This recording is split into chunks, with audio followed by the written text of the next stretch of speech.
محمدًا عبده ورسوله أما بعد فإن خير الحديث كتاب الله وخير الهدي هدي محمد صلى الله عليه وسلم وشر الأمور محدثاتها وكل محدثة بدعة وكل بدعة ضلالة وكل ضلالة في النار فأعوذ بالله من الشيطان الرجيم بسم الله الرحمن الرحيم والعصر إن الإنسان لفي خسر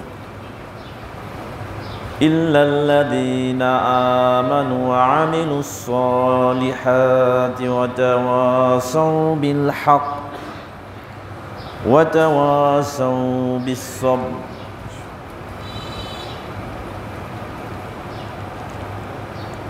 আলহামদুলিল্লাহ, সমস্ত প্রশংসা মহান আল্লাহ সুবহানাহু ওয়া তাআলার জন্য, যে মহান আল্লাহ সুবহানাহু ওয়া তাআলা আজকের এই প্রতিকূল পরিবেশে পায়ে হেঁটে অথবা যানবাহনে এসে খতিবের কাছাকাছি বসে কোরআন এবং সহিহ হাদিস থেকে আলোচনা করা এবং শোনার তৌফিক দান করেছেন। সে আল্লাহর দরবারে সাজদাত শুকর জানাই, সকলে বলি আলহামদুলিল্লাহ।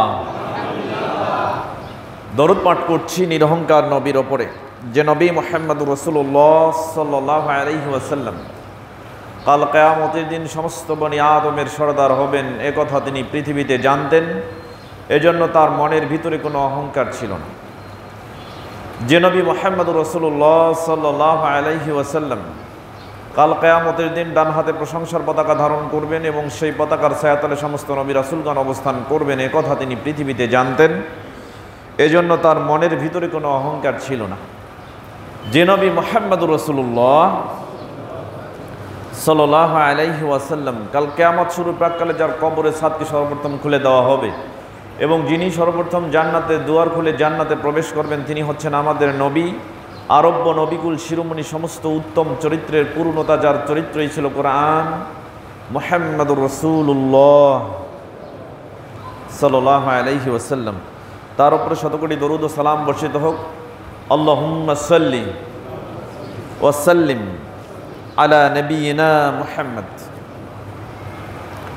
সম্মানিত উপস্থিতি, গতদিনে আমরা ছোট্ট একটি সূরা এর তাফসীর ব্যাখ্যা সংক্রান্ত আলোচনা তুলে ধরার চেষ্টা করেছি। তদালোকে আমরা দুটি আয়াতের ব্যাখ্যা আপনাদের সামনে উপস্থাপন করার চেষ্টা করেছি এবং বাকি একটি আয়াত অবশিষ্ট রয়েছে, যার ব্যাখ্যা আমরা আজকে আপনাদের সামনে তুলে ধরার চেষ্টা করব। আল্লাহ সুবহানাহু ওয়া তাআলা ছোট্ট এই সূরাতুল আসর এর ব্যাখ্যা সম্বলিত আয়াতসমূহ আমাদের সামনে উপস্থাপিত বিষয়ের উপরে আমল করার তৌফিক আল্লাহ আমাদের দান করুন, সকলে বলি আমিন। গতদিনে পবিত্র কোরআনুল কারীমের 103 নম্বর সূরা সূরাতুল আসরের ব্যাখ্যা আমরা উপস্থাপন করার চেষ্টা করেছি। যে সূরাটি মাক্কি অথবা মাদানী, এই দুটি বিষয়ে মতনৈক্য থাকলেও উল্লেখযোগ্য মত হচ্ছে এটা মাক্কি সূরার অন্তর্ভুক্ত। এর বিভিন্ন বিষয় নিয়ে আমরা উপস্থাপন করেছি। সর্বোপরি কথা হচ্ছে ইমাম শাফিঈ রাহিমাহুল্লাহ তিনি এই সূরা সম্পর্কে একটি মন্তব্য করেছেন, যেটা তাফসীরুল কুরআনিল আযীম 8 নম্বর খণ্ডের 479 নম্বর পৃষ্ঠা 103 নম্বর সূরা সূরাতুল কাউসারের ভূমিকা পর্বেই বক্তব্যটি কোট করা হয়েছে। ইমাম শাফিঈ রাহিমাহুল্লাহ তিনি বলছেন, আজ থেকে 1250 বছর আগে, যে লাউ তাদাব্বারান নাসু হাযিহি সূরা লা ওয়াসিয়াতহুম, যদি মানুষ এই সূরাটা নিয়ে চিন্তা করে গবেষণা করে, তাহলে প্রত্যেকটা মানুষের জীবনে আমল করার জন্য এবং সঠিক রাস্তায় থাকার জন্য এই সূরাটি যথেষ্ট হয়ে যাবে। তো আসলে এই সূরা এর তিনটি আয়াত, প্রথমত আল্লাহ সুবহানাহু ওয়া তাআলা, আমরা যদি সরল অনুবাদের দিকে যাই, তাহলে আমরা এখানে দেখতে পাই আল্লাহ সুবহানাহু ওয়া তাআলা প্রথমত শপথ করেছেন সময়ের, বলছেন ওয়াল আসরি, সময়ের শপথ, যেটার ব্যাখ্যা আমরা ইতিপূর্বে দিয়েছি। আসলে কোন সময়, সে সময় নিয়ে অনেকগুলো মনীষীর মতামত আমরা তুলে ধরার চেষ্টা করেছি। সর্বোপরি কথা হচ্ছে এমন সময়ের শপথ করা হয়েছে যে সময়ে আমরা আমল করে থাকি, যে সময়ে আমরা আমাদের ভালো এবং মন্দ কাজগুলো করে থাকি, অর্থাৎ আমাদের জীবনের কোনো সময় বাদ যায়নি ওই সময় থেকে যে সময়ের শপথ আল্লাহ করেছেন। সময়ের শপথ করে এই কসমের জবাব দিয়েছেন আল্লাহ। কেন শপথ করলেন? তিনি বলছেন ইন্নাল ইনসানা লাফি খুসরিন, নিশ্চয়ই মানুষ কিসের ভিতরে আছে? ক্ষতির ভিতরে আছে। এই ক্ষতি এর 4টি অর্থ আমরা ব্যাখ্যা করেছি বিভিন্ন তাফসিরের কিতাবের থেকে, বিশেষ করে আল জামি লি আহকামিল কোরআন, এখানে 22 নম্বর খণ্ডের 463 থেকে 67 পৃষ্ঠা আমরা উল্লেখ করেছি, যেখানে 4টি অর্থ এসেছে। ইমাম কুরতুবী রাহিমাহুল্লাহ উল্লেখ করেছেন যে খসরুস, ক্ষতির ভিতরে যে মানুষ আছে, এই ক্ষতির 4টা অর্থ হতে পারে। 1 নম্বর হচ্ছে হালাকা, মানুষ ক্ষতির ভিতরে আছে মানে ধ্বংসের ভিতরে আছে। 2 আল ফারর, মানুষ ক্ষতির ভিতরে আছে মানে মানুষ বিপদের ভিতরে আছে। 3 আল উকুবাহ, মানুষ ক্ষতির ভিতরে আছে মানে মানুষ শাস্তির ভিতরে আছে। 4 মানুষ ক্ষতির ভিতরে আছে মানে আর নকস, কমতির ভিতরে আছে। তো দিন যাচ্ছে, আমাদের দিনগুলো অতিবাহিত হচ্ছে, সময় আমাদের অতিক্রম করছে, কিন্তু আমরা কিন্তু সময়কে অতিক্রম করতে পারছি না। তার মানে দিন যত অতিবাহিত হয় আমাদের সময় তত ফুরিয়ে যায়, সময় তত ফুরিয়ে যায়। ভাই, আমাদের জীবনটা হচ্ছে সসীম, সময়টা সসীম, কিন্তু জীবনের আশাগুলো অসীম। একটা মানুষ 100 বছরের জীবনে 300 বছরের চিন্তা ভাবনা নিয়ে বাঁচে। আপনার বাপ দাদার চিন্তা আপনার উপরে আছে, এটি ইতিহাস। আপনি বাঁচছেন বর্তমান সময়ে, কি করছেন, কি করতে হবে, এরপরে ভবিষ্যৎ প্রজন্ম আপনার সন্তানেরা কেমনে থাকবে, তার জন্য কি করতে হবে, এ চিন্তাও আপনার ভিতরে আছে। তার মানে 100 বছরের জীবনে আপনি কতদিন বাঁচবেন, কিন্তু চিন্তা আছে 300 বছরের। তো আমাদের জীবনটা কেমন? একজন মনীষী বলেছেন যে আমাদের অতিবাহিত জীবনটা হচ্ছে ওই ব্যক্তির মতো। কোন ব্যক্তি? যে ব্যক্তি বাজারে বরফ বিক্রি করার জন্য বাজারে চলে গেছে। তো মাছ বিক্রয় হচ্ছে, মাছের ডালি সামনে নিয়ে মাছওয়ালা দাঁড়িয়ে আছে। গোস্ত বিক্রি হচ্ছে, তো গোস্তের পালা নিয়ে মানুষ অপেক্ষা করছে, বিক্রেতা অপেক্ষা করছে সেখানে, আর ক্রেতা সেগুলো ক্রয় করছে। কিন্তু একটা মানুষ বরফ বিক্রয় করছে। সকালবেলা ঘুম থেকে উঠে বরফের স্থান থেকে বরফগুলো কালেক্ট করে সংগ্রহ করে যখন মানুষটি বাজারে চলে গেল বরফ বিক্রয় করার জন্য, আচ্ছা বলেন তো, সূর্যের তাপ যত বাড়বে, সময় যত অতিবাহিত হবে, এই লোকটার ব্যবসায় লাভ হবে না লস হবে? লস হবে। তার মানে যত সূর্যের তাপ ছড়িয়ে যাবে, যত সূর্যের তাপ বাড়বে, যত সূর্যের কিরণ উষ্ণতায় উপনীত হবে, ততই তার বরফগুলো কি হয়ে যাবে? গলে যাবে। তো আমাদের জীবনটা হচ্ছে ওই বরফওয়ালা ব্যক্তির মতো। আমরা সময় অতিক্রম করছি, বরফের মতো সময়গুলো গলে গলে আমাদের কাছ থেকে শেষ হয়ে যাচ্ছে, নিঃশেষ হয়ে যাচ্ছে, আর আমরা মৃত্যুর দিকে ধাবিত হচ্ছি। তার মানে সময় শেষের দিকে আমরা ধাবিত হচ্ছি।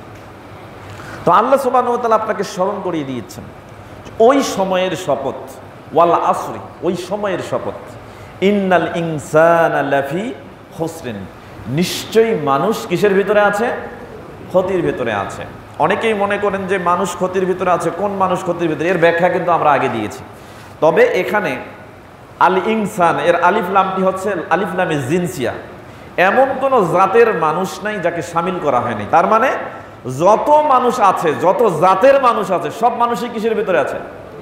ক্ষতির ভিতরে আছে। তাহলে আল্লাহ সুবহানাহু ওয়া তাআলা বলছেন সময়ের শপথ, নিশ্চয়ই মানুষ ক্ষতির ভিতরে আছে। আমাদের জীবন সসীম। আমি বলছি, আজকে আপনি জন্মগ্রহণ করেছেন, এই যে আজকে বর্তমান সময় আমরা কথাগুলো যখন শুনছি, আমাদের একটা অবস্থান তৈরি হয়েছে। সময় একটা অতিক্রম করে বর্তমান কয়েক সেকেন্ড আগে আমরা যে সময়ে উপনীত হয়েছি, হয়তো কয়েক সেকেন্ড পরে সেই সময় আর আমরা থাকছি না। সময় আমাদের অতিক্রম করছে ঠিকই, কিন্তু আমরা সময়কে অতিক্রম করতে পারছি না। একটা সময় ছিল যে সময় আমি শিশু ছিলাম, এরপর কৈশোর জীবনে আমি উপনীত হয়েছি, এরপর কৈশোর জীবন অতিক্রম করে আমি যৌবনে পদার্পণ করেছি, এবার যৌবন নিঃশেষ হয়ে যাচ্ছে, আমি বার্ধক্যের দিকে উপনীত হচ্ছি। হয়তো জরাগ্রস্ত বার্ধক্যের দিকে উপনীত না হলেও এক সময় আমি ঠিকই মৃত্যুর কাছাকাছি চলে যাচ্ছি। সম্মানিত উপস্থিতি, চিন্তা করেন, আল্লাহ সুবহানাহু ওয়া তাআলা বলছেন 30 নম্বর সূরা রোমের 54 নম্বর আয়াত, আল্লাহ বলছেন আল্লাহুল্লাযী খালাকাকুম মিন যুফিন, আল্লাহ হচ্ছেন তিনি যিনি তোমাদেরকে সৃষ্টি করেছেন দুর্বলতা থেকে, দুর্বল অবস্থা থেকে। চিন্তা করেন, আপনি কল্পনাও করেন নাই এমন একটা সময় ছিল, যেটা সূরা দাহরের 2 নম্বর আয়াতের মধ্যে আল্লাহ সুবহানাহু 1 নম্বর আয়াতে বলছে যে হাল আতা আলাল ইনসানি হিনুম মিনাদ দাহরি লাম ইয়াকুন শাইয়াম মাযকুরা। এমন একটা সময় ছিল যে মানুষ উল্লেখযোগ্য কোনো বস্তুই ছিল না, মানুষের ইতিহাসেই জানা যায়নি ওই সময়।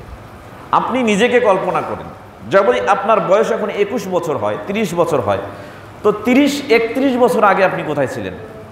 আপনার অস্তিত্ব কোথায় ছিল? চিন্তা করেন। তার মানে এই পৃথিবীতে আপনি উল্লেখযোগ্য কিছুই ছিলেন না। এরপর আল্লাহ সুবহানাহু ওয়া তাআলা সবেগে নির্গত হওয়া এক ফোঁটা পানি থেকে মায়ের পেটের ভিতরে আপনার অস্তিত্ব তৈরি করেছেন, আপনাকে সৃষ্টি করেছেন। চিন্তা করেন, তো সেই জীবনটার কথা চিন্তা করেন। ওইটা তো আপনি দুর্বল ছিলেন, এক ফোঁটা পানি, তো দুর্বল পানি, যে পানি তার নিজের কোনো ইচ্ছা ছিল না, যে পানি নষ্ট হয়ে যেতে পারত। কিন্তু আল্লাহ সুবহানাহু ওয়া তাআলা একটা ইঞ্জিন সেফ কেয়ার ইউনিট, একটা সুন্দর একটা জায়গা, সুরক্ষিত জায়গায় সেখানে স্থাপন করে কত সুন্দরভাবে স্তরে স্তরে আজকের এই মানুষ, আপনি যখন মায়ের পেটের ভিতরে সুন্দর আকার আকৃতি ধারণ করলেন, আপনার বর্তমান যেমন অবয়ব, এই অবয়বে আল্লাহ যখন মায়ের পেটের ভিতরে আপনাকে অবয়ব দিলেন, আল্লাহ বলছেন সুম্মা নুখরিজুকুম তিফালা, একটা ছোট্ট শিশু বাচ্চার আকৃতি দিয়ে, মানুষের আকৃতি দিয়ে মায়ের পেট থেকে আমি তোমাকে বের করে নিয়ে আসলাম। চিন্তা করেন, সেই মানুষ আপনি যখন শিশু হয়ে বের হয়ে আসলেন, তখন আপনি কিছুই বুঝতেন না, দুর্বল ছিলেন, আপনার ইচ্ছা প্রকাশ করতে পারতেন না, আপনি পরমুখাপেক্ষী ছিলেন, এমনকি আপনি যে পরমুখাপেক্ষী ছিলেন সেটা বলতেও পারতেন না। কি একটা অবস্থা! চিন্তা করেন, আল্লাহ বলছেন আল্লাহুল্লাযী খালাকাকুম মিন যুফিন, ওই দুর্বল অবস্থা থেকে আল্লাহ আপনাকে সৃষ্টি করেছেন। সুম্মা জাআলা মিন বা'দি যুফিন কুওয়া, এরপর ওই দুর্বল অবস্থা থেকে আল্লাহ আপনাকে শক্তি দিয়ে শক্তিশালী করেছেন। তার মানে ওই যে ছেলেটা শিশু ছিল সে এখন কিশোর, যে কিশোর ছিল সে এখন যুবক, যে যুবক ছিল সে আবার যৌবন হারিয়ে ফেলে কিন্তু দুর্বলতার দিকে ফিরে যাচ্ছে। আল্লাহ সুবহানাহু ওয়া তাআলা সেই কথাই বলছেন সুম্মা জাআলা মিন বা'দি কুওয়াতিন যুফান ওয়া শাইবা, আপনি যে আজকে শক্তিশালী সুঠাম দেহের অধিকারী, সামর্থ্যবান, এরপরে আমি আল্লাহ তোমাকে ওই শক্তি সামর্থ্যবান মানুষ থেকে দুর্বল এবং বার্ধক্যে পৌঁছে দেব। চিন্তা করেন, জীবন সেভাবেই চলছে, সেভাবেই চলছে। অতএব জীবনের এই সময়গুলো আমাদের কাছ থেকে চলে যাওয়ার আগেই সময়কে যাতে আমরা মূল্যায়ন করি, সেই সময়ের শপথ করে আল্লাহ আপনাকে বুঝিয়ে দিচ্ছেন, প্রতি সেকেন্ড আপনার থেকে অতিবাহিত হচ্ছে মানে আপনি প্রতি সেকেন্ড ক্ষতির দিকে ধাবিত হচ্ছেন, বিপদের দিকে ধাবিত হচ্ছেন, কমতির দিকে ধাবিত হচ্ছেন, কোনো না কোনোভাবে কোনো একটার দিকে আপনি ধাবিত হচ্ছেন। সম্মানিত উপস্থিতি, আল্লাহ সুবহানাহু ওয়া তাআলা বলছেন একটা সময় আমরা শেষ হয়ে যাব, নিঃশেষ হয়ে যাব, মরে যাব, পৃথিবী থেকে আমাদেরকে আরেকটা জগতে নিয়ে যাওয়া হবে, কবরের জগতে নিয়ে যাওয়া হবে। কবরের জগতে যখন উপনীত হব তখন কিন্তু আমাদের আমলগুলো আমাদের সামনে পেশ করা হবে, আমরা আমাদের আমলগুলো দেখতে পাবো। আফসোস হবে সেই সময়, এই যে আজকের অতিবাহিত হওয়া জীবনটা, এই জীবনের প্রতি সেকেন্ড আমরা যেভাবে অতিবাহিত করছি, মূল্যায়ন করছি না। এই জীবনে এক সেকেন্ডে সুবহানাল্লাহ বলার যে গুরুত্বটা আমরা বুঝতেছি না, এই জীবনে এক সেকেন্ডের আলহামদুলিল্লাহ বলার গুরুত্ব আমরা বুঝতেছি না। এই জীবন অতিক্রম করে যখন কবরের জীবনে যাব, সেখানে গিয়ে আমরা কিন্তু ঠিকই ছটফট করব। আল্লাহ বলছেন 35 নম্বর সূরা ফাতিরের 37 নম্বর আয়াত, ওহুম ইস্তারিখুনা ফিহা, সেই দিন যখন কবরের জগতে তাকে উপনীত করা হবে, সেখানে তারা ছটফট করতে থাকবে, হাই উতাস করতে থাকবে, উত্তেজিত হবে, বলবে আল্লাহর কাছে বলবে রব্বানা আখরিজনা না'মালু সলিহান গায়রাল্লাযী কুন্না না'মালু, আল্লাহ তুমি আমাদেরকে বের করে দাও, এই কবরের জীবন থেকে বের করে দাও, যে আমলগুলো কবরের জীবনের পূর্বে করেছি সেগুলোকে পরিবর্তন করে তার চাইতে উত্তম আমল করে আমি প্রস্তুতি নেব, তারপর এখানে আসব। সেই দিন কি সময় পাবেন? সময় দেয়া হবে? আল্লাহ বলবেন নবী আপনি বলুন, আওয়ালাম নুআম্মিরকুম, আমি কি তোমাদেরকে একটা নির্দিষ্ট সময় দেইনি? আওয়ালাম নুআম্মিরকুম ইয়াতাযাক্কারু ফীহি মান তাযাক্কারা, যার উচিত ছিল উপদেশ গ্রহণ করার সে উপদেশ গ্রহণ করত। এমন একটা সময় কি আমি তোমাদেরকে দেইনি?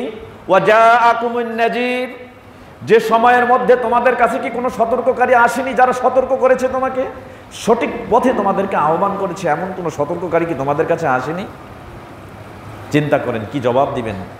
তার আগেই আল্লাহ বলবেন, ফামা লিয-যালিমিনা মিন নাসীর, তোমাদের মতো এরকম জালিমদের জন্য আজকে কোনো সাহায্যকারী থাকবে না, কোনো সাহায্য করা হবে না। চিন্তা করেন, সময় আমরা সেদিকেই যাচ্ছি। সম্মানিত উপস্থিতি, তাহলে বিশ্বাস করতে হবে যে আমরা মানুষ অবশ্যই কিসের ভিতরে আছি? ক্ষতির ভিতরে আছি। তবে আল্লাহ সুবহানাহু ওয়া তাআলা ইস্তেসনা করে 4টি বৈশিষ্ট্যধারী মানুষকে পৃথক করে দিয়েছেন, যারা ক্ষতির ভিতরে নাই। এই 4টি বৈশিষ্ট্য যদি আমরা ধারণ করতে পারি, নিঃসন্দেহে আমাদের কোনো চিন্তা নেই। আল্লাহ বলছেন, ফালা খাউফুন আলাইহিম ওয়ালা হুম ইয়াহজানুন, এদের কোনো চিন্তাও থাকবে না, ভয়ও থাকবে না। সম্মানিত উপস্থিতি, আসেন সে বৈশিষ্ট্যগুলো জানি। আল্লাহ সুবহানাহু ওয়া তাআলা 3 নম্বর আয়াত 103 নম্বর সূরাতুল আসরের মধ্যে উল্লেখ করেছেন, ইল্লাল্লাযীনা আমানু, নিশ্চয়ই যারা, তবে যারা ঈমান আনয়ন করেছে, ঈমানদার, ওয়া আমিলুস সলিহাত, এবং সৎ আমল করেছে, আমলে সলিহ করেছে, তারা বাদ। ওয়া তাওয়াসাউ বিল হক, এবং যারা পরস্পরকে হকের দাওয়াত দিয়েছে। ওয়া তাওয়াসাউ বিস সাবর, এবং পরস্পরকে ধৈর্য ধারণের আদেশ দিয়েছে। যাদের মধ্যে এই 4টি বৈশিষ্ট্য আছে, তারা কখনোই ক্ষতির ভেতরে থাকবে না। কে বলেছেন? আল্লাহ বলেছেন। তো আল্লাহর কথাটা কি বিশ্বাস হয় না? এখন আপনি ভাবেন তো, এই 4টি বৈশিষ্ট্য কি আপনার ভিতরে আছে? আপনি কি ঈমান আনয়ন করেছেন? আপনি ঈমানদার? আপনি কি ঈমানদার? আপনি কি মুমিন? বলেন, কি বিশ্বাস নাই আপনাদের? বলেন, আপনি কি মুমিন? আলহামদুলিল্লাহ, আমরা মুমিন। এরপরে আমরা কি আমলে সলেহ করি? আমাদের আমলগুলো কি সলেহ হয়? আমরা কি সৎ আমল করছি? আমরা কি আমাদের ব্যাপারে নিশ্চিত? আপনি কি নিশ্চিত? হাল আনতা ওয়াসিকুন, আপনি কি নিশ্চিত? আপনি কি এই ব্যাপারে সিরিয়াস? হাল আনতা জাদ্দুন, আপনি কি নিশ্চিত, সিরিয়াস যে আপনার আমলগুলো নিশ্চিতভাবে ভালো হচ্ছে? চিন্তা করেন। আল্লাহ সুবহানাহু ওয়া তাআলা বলছেন, ইল্লাল্লাযীনা আমানু, যারা ঈমান আনয়ন করেছে, ওয়া আমিলুস সলিহাত, এবং যারা সৎ আমল করেছে, ওয়া তাওয়াসাউ বিল হক, এবং পরস্পরকে সত্যের দাওয়াত দিয়েছে, সত্যের উপদেশ দিয়েছে। আপনি কি পরস্পরকে সত্যের উপদেশ দিয়েছেন? বলতে পারবেন? আজকালকার দিনে দেখবেন মানুষকে সত্যের উপদেশ দেয় এমন মানুষ খুব কম খুঁজে পাওয়া যায়। তবে খারাপ কাজে মানুষের পাশে থাকা লোকগুলোর অভাব পৃথিবীতে নাই। অনেক লোক পাবেন খারাপ কাজে মানুষকে সাহায্য সহযোগিতা করছে, কিন্তু ভালো কাজে মানুষকে সাহায্য সহযোগিতা করছে, মানুষকে ভালো কাজের উপদেশ দিচ্ছে, এমন মানুষ আপনি খুঁজে পাবেন না। যদি তাই হতো, এই মসজিদে মেম্বারে দাঁড়িয়ে বক্তব্য দেওয়ার ক্ষমতাটা সকলের অর্জিত হতো। এই মসজিদের মেম্বারে দাঁড়িয়ে হক কথা বলার ক্ষমতা সকলের হতো। প্রতিটা জামাতে আপনি লক্ষ্য করেন, এক একটা করে ইমাম, এক একটা করে খতিব আমরা বাইরে থেকে নিয়োগ দিচ্ছি। নিজের জামাতে নিজের মুসল্লিদের থেকে কোনো ইমাম খতিব তৈরি হচ্ছে না। কেন? হক কথা বলার, হকের সাথে থাকার, হক কথা শেখার লোকগুলো সমাজে খুঁজে পাওয়া যায় না। চিন্তা করেন। সম্মানিত উপস্থিতি, এবার আসেন এই 4টি বৈশিষ্ট্য নিয়ে আমরা কথা বলি। আল্লাহ সুবহানাহু ওয়া তাআলা বলছেন, ক্ষতির মধ্যে তারা নেই যারা ঈমানদার। এবার বলেন তো, ঈমানদার কারা? যার ঈমান আছে। যার ঈমান আছে সে কি? আমার কথাগুলো কি বুঝতে পারছেন? যার ঈমান আছে সে কি? যার ঈমান আছে সে হলো মুমিন, সে হলো ঈমানদার। আমরা যেটা সোজা কথা বলি, তো ঈমানদার লোকের ঈমান আছে। এবার ঈমান কি বলেন তো? ঈমান শব্দের অর্থ কি? জি, তাহলে বিশ্বাস করলেন আপনার ঈমান পরিপূর্ণ হয়ে গেছে, তাই না? ঈমান কোন শব্দের বিপরীত শব্দ জানেন? ঈমান খুব কমন জিনিস। ঈমান কোন শব্দের বিপরীত শব্দ? কুফর। কিসের? কুফরের বিপরীত কি? আল ঈমানু জিদ্দুল কুফরি। ঈমান হচ্ছে কুফর শব্দের বিপরীত শব্দ। তাহলে কুফর মানে কি? কুফর মানে তাহলে অস্বীকার করা, এর বাংলা বিপরীত শব্দ কি? কি? স্বীকার করা। তাহলে কুফর শব্দের অর্থ যদি হয় অস্বীকার করা, তাহলে ঈমান শব্দের অর্থ কি হবে? স্বীকার করা। কথা কি বুঝতে পারছেন? তাহলে শুধু বিশ্বাস নিয়ে হবে না, বিশ্বাস অর্থ করলে হবে না। তাহলে ঈমান শব্দের অর্থ হচ্ছে বিশ্বাস করা, এটা নয়। ঈমান শব্দের অর্থ হচ্ছে স্বীকৃতি দেওয়া বা স্বীকার করা, স্বীকৃতি দেওয়া বা স্বীকার করা। এবার আসেন আহলুস সুন্নাহ ওয়াল জামাআতের ঈমান শব্দ কিভাবে তারা বিশ্লেষণ করেছেন। আমরা যেহেতু আহলুস সুন্নাহ ওয়াল জামাআতের অন্তর্ভুক্ত, আমাদের সংজ্ঞাটা ক্লিয়ার করতে হবে।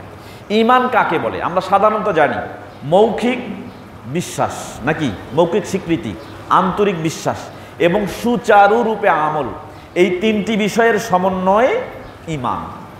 তাহলে মুখে স্বীকৃতি দিতে হবে, অন্তরে বিশ্বাস করতে হবে এবং আমল করতে হবে। এই তিনটার কোনো একটা যদি বাদ দেন তাহলে ঈমান নাই, ঈমানের সংজ্ঞা পরিপূর্ণ হয়নি। তো আহলুস সুন্নাহ ওয়াল জামাতের মধ্যে আল ঈমানু হুয়া তাসদীকু বিল জিনান ওয়াল ইকরারু বিল লিসান ওয়াল আমালু বিল আরকান ইয়াজিদু বিত তাআত ওয়া ইয়ানকুসু বিল মাসিয়াহ। আল ঈমানু হুয়াল আসলু ওয়াল আমালু হুয়াল ফারউ। এখানে কয়েকটা কথা আছে, ভালো করে বোঝেন। ঈমানের সংজ্ঞা এটা আপনাকে বুঝতে হবে, কারণ এই ফান্ডামেন্টাল বিষয় আকীদার গুরুত্বপূর্ণ একটি টার্ম হচ্ছে ঈমান।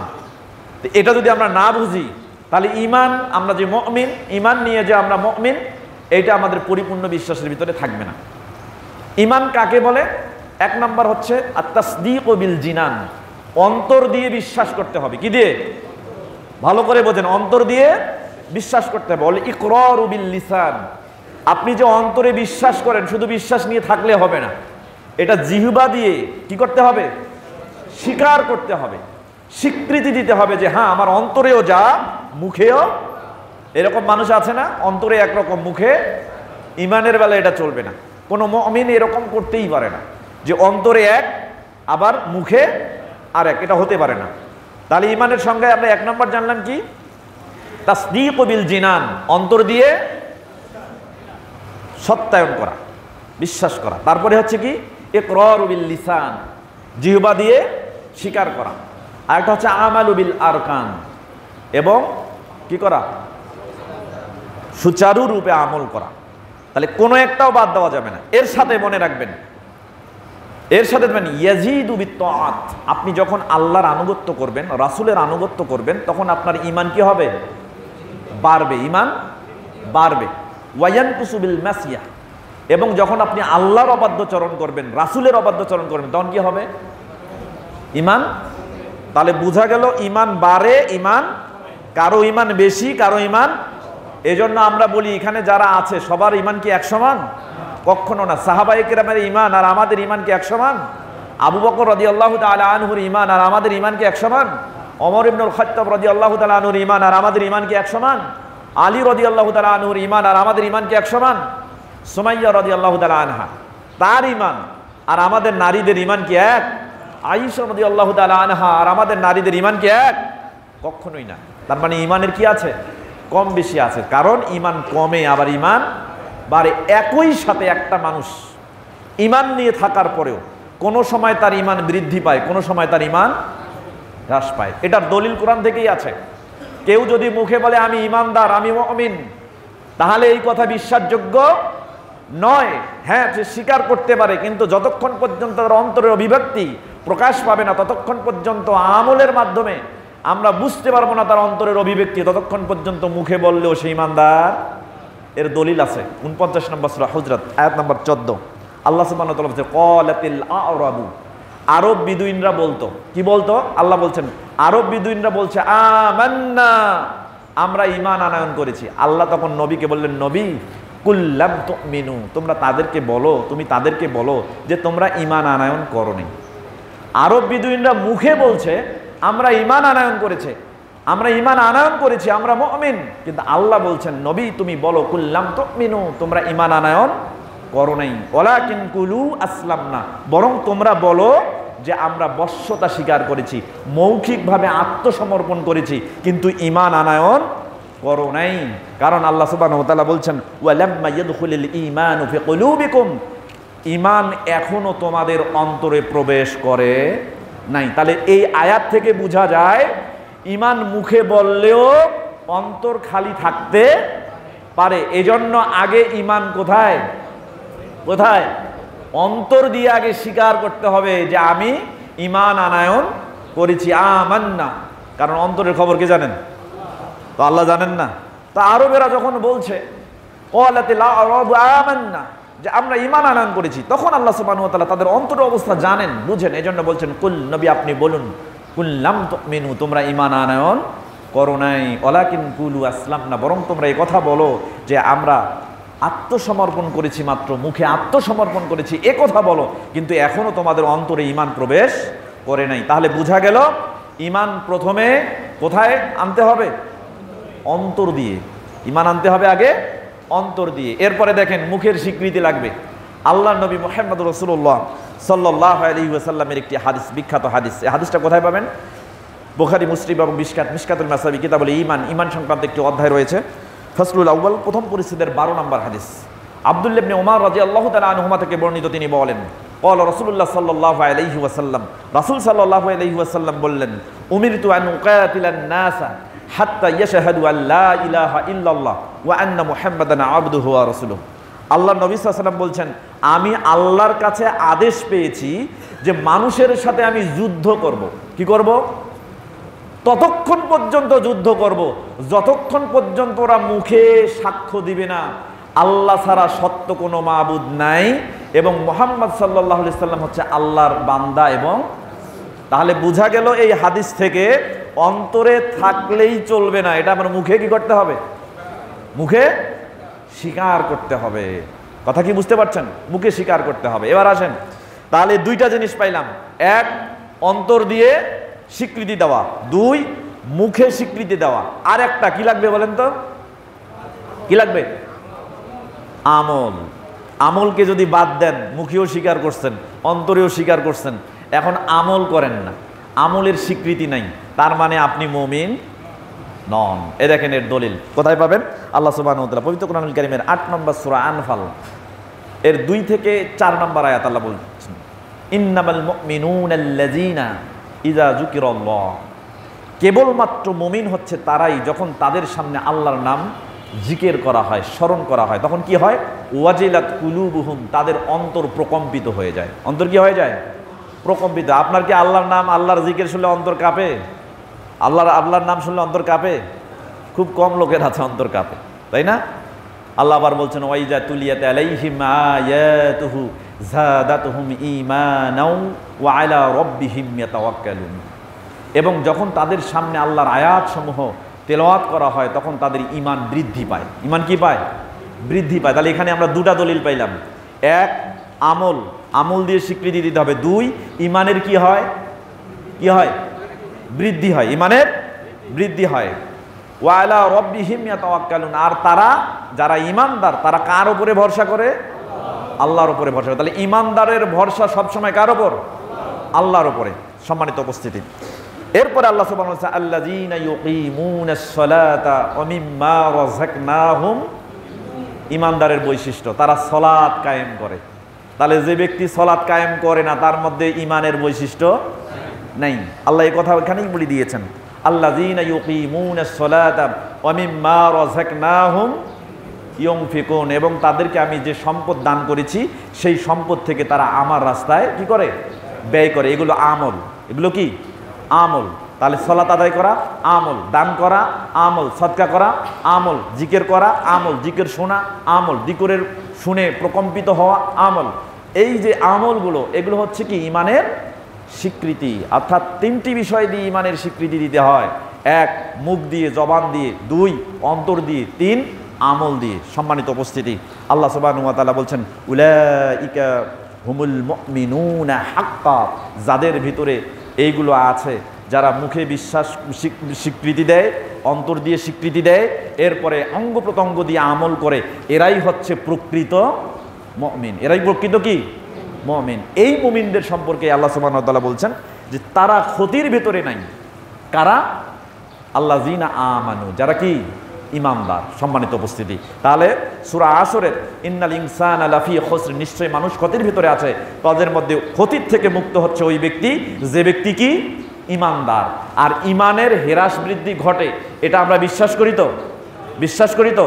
দলিল কি? দেখেন একটা হাদিস, বুখারী, মুসলিম এবং মিশকাত তিনটি হাদিসের কিতাবে হাদিসটি এসেছে। মিশকাতুল মাসাবি কিতাবুল ঈমান সংক্রান্ত একটি অধ্যায়, বাবুল কাবাইর ওয়া আলামাতিন নিফাক, কবিরা গুনাহ মুনাফিকের আলামত সংক্রান্ত একটা অনুচ্ছেদ রয়েছে। ফাসলুল আউয়াল, প্রথম পরিচ্ছেদের 53 নম্বর হাদিস। হাদিসটি মনে করছেন আবু হুরায়রা রাদিয়াল্লাহু তাআলা আনহু থেকে বর্ণিত। তিনি বলেন, ক্বালা রাসূলুল্লাহ সাল্লাল্লাহু আলাইহি ওয়াসাল্লাম, রাসূল সাল্লাল্লাহু আলাইহি ওয়াসাল্লাম বলেছেন, লা ইয়াজনি জানি, একজন জেনাকার জেনা করে না, হিনা ইয়াজনি, যখন সে জেনা করে, অহুয়া মুমিন, মুমিন অবস্থায়। তার মানে যখন জেনাখোর জেনা করে তখন সে মুমিন থাকে না, তখন সে কি হয় না? মুমিন থাকে না। তার মানে তার ইমান কি হয়েছে? নেমে গেছে, কমে গেছে, কমতে এমন পর্যায়ে গেছে যে জেনা করে বসেছে। চিন্তা করেন। এরপর আল্লাহর নবী সাল্লাল্লাহু আলাইহি ওয়াসাল্লাম বলেছেন, ওয়ালা ইয়াশরিবুল খামরা হিনা ইয়াশরিবুহা, একজন নেশাদার দ্রব্য পানকারী ততক্ষণ পর্যন্ত নেশা করে না, ততক্ষণ পর্যন্ত মদকারী মদ পান করে না, ওয়া মুমিন, যখন সে মুমিন থাকে। তার মানে একজন মানুষ যখন মদ খায়, নেশা করে, তখন সে কি থাকে না? মুমিন থাকে না। তার মানে কি হয়েছে? তার ঈমান কি হয়েছে? কমে গেছে, হ্রাস পেয়ে গেছে। এরপর আল্লাহ রাসূল সাল্লাল্লাহু আলাইহি ওয়াসাল্লাম বলছেন, ওয়ালা ইয়াসরিকুস সারিকু হিনা ইয়াসরিকু ওয়া হুয়া মুমিন, একজন চোর চুরি করে না, যখন সে চুরি করে তখন সে ঈমানদার থাকে না। তাহলে বোঝা গেল যে ঈমানের হ্রাস এবং বৃদ্ধি ঘটে, ঈমান কমে এবং ঈমান বাড়ে। যার ঈমান বেড়ে গেছে সে কখনো চুরি করতে পারে না, যার ঈমান বেড়ে গেছে সে জেনা করতে পারে না, যার ঈমান বেড়ে গেছে সে কখনো নেশাদার দ্রব্য বা মদ পান করতে পারে না। সম্মানিত উপস্থিতি, তাহলে ঈমানের হ্রাস বৃদ্ধি ঘটে। এই রকম ঈমান হ্রাস বৃদ্ধিতে যারা বিশ্বাসী, ফান্ডামেন্টাল 6টা বিষয়ের ওপরে ঈমান রাখলে আপনি পূর্ণ ঈমানদার, আপনি মুমিন, আপনি কখনো ক্ষতির ভিতরে থাকতে পারেন না। 6টা বিষয় কি? আল্লাহর নবী মুহাম্মদ রাসূলুল্লাহ সাল্লাল্লাহু আলাইহি ওয়াসাল্লাম একদিন বসে আছেন। ওমর ইবনুল খাত্তাব রাদিয়াল্লাহু তাআলা আনহু তিনি হাদিস বর্ণনা করছেন। সহিহ মুসলিমে হাদিসটি এসেছে, মিশকাতুল মাসাবি কিতাবুল ঈমান ফাসলুল আউয়াল, প্রথম পরিচ্ছেদের 2 নম্বর হাদিস। ওমর ইবনুল খাত্তাব রাদিয়াল্লাহু তাআলা আনহু বলেন, বাইনামা নাহনু জুলুসুন ইনদান নবী সাল্লাল্লাহু আলাইহি ওয়াসাল্লাম, আমরা নবী করিম সাল্লাল্লাহু আলাইহি ওয়াসাল্লামের সাথে বসে আছি, এমন সময় কি হলো? ইস্তলা আলাইনা রাজুলুন শাদীদুন বিয়াজিস সিয়াব, একটা লোক আসলো যারা সাদা ধবধবে পোশাক পরিহিত, ওয়া শাদীদুন সওয়াদ শাআর, এবং কালো কুচকুচে চুলধারী একটা লোক রাসূল সাল্লাল্লাহু আলাইহি সাল্লামের কাছে আসলেন। এসে একেবারে রাসূলের কাছাকাছি বসে গেলেন। বসার পরে এক একটা করে প্রশ্ন করছেন, আল্লাহর নবী উত্তর দিচ্ছেন। তো প্রশ্ন করতে করতে আল্লাহর নবী মুহাম্মদুর রাসূলুল্লাহ সাল্লাল্লাহু আলাইহি সাল্লামকে এক সময় সে জিজ্ঞাসা করলো, আখবিরনি আনিল ঈমান, আল্লাহর নবী আপনি আমাকে ঈমান সম্পর্কে বলেন, ঈমান কি জিনিস? তখন আল্লাহ নবী সাল্লাল্লাহু আলাইহি ওয়াসাল্লাম বললেন, আন তুমিনা বিল্লাহি ওয়া মালাইকাতিহি ওয়া কুতুবিহি ওয়া রুসুলিহি ওয়াল ইয়াউমিল আখির ওয়া তুমিনা বিল কদরি খাইরিহি ওয়া শাররিহি। 6টা ফান্ডামেন্টাল বিষয়ের উপরে তুমি বিশ্বাস স্থাপন করবে। এর 1 নম্বর হলো আল্লাহর প্রতি বিশ্বাস স্থাপন করবে, 2 ফেরেশতাদের উপরে বিশ্বাস স্থাপন করবে, 3 রাসূলের প্রতি বিশ্বাস স্থাপন করবে, 4 কিতাব, আসমানি কিতাব যেগুলো আল্লাহ সুবহানাহু ওয়া তাআলা নাজিল করেছেন সেগুলোর উপরে বিশ্বাস স্থাপন করবে।